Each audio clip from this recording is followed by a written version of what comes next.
Nous avons appris à faire des calculs de probabilité lorsque la variable aléatoire suit la loi normale centrée réduite.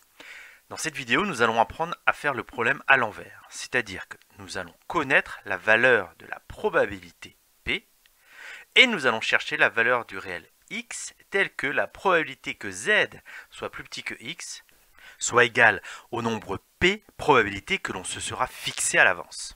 C'est-à-dire que, en gros, on connaît la valeur de l'air, connaissons la valeur de l'air de la zone verte, et on cherche sur l'axe des abscisses où placer la valeur x telle que cette R sera égale à P, P étant un réel fixé compris entre 0 et 1, puisque c'est une probabilité. Prenons un exemple.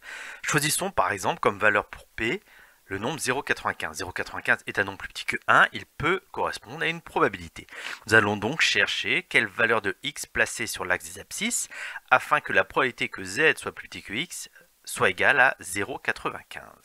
Puisque 0,95 est plus grand que 0,5, nous savons donc que la valeur de x est un réel positif, car sinon il aurait été placé avant 0.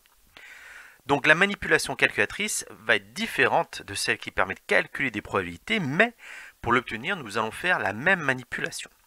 Donc sur la calculatrice, nous allons rentrer dans le menu Distrib en appuyant sur les touches seconde var, mais cette fois-ci, au lieu de choisir le numéro 2 normal frep, nous allons choisir le numéro 3 frac normal.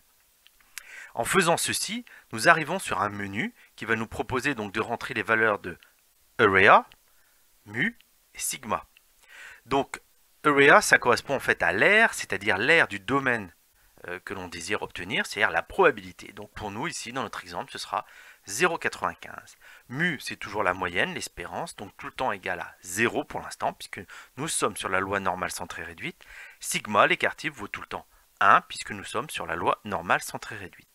Et lorsque nous faisons ceci, la calculatrice nous donne comme réponse environ 1,644 854 millionième. Donc on peut interpréter ce résultat comme étant que la probabilité que z soit plus petit que 1,644 854 soit environ égale à 0,95.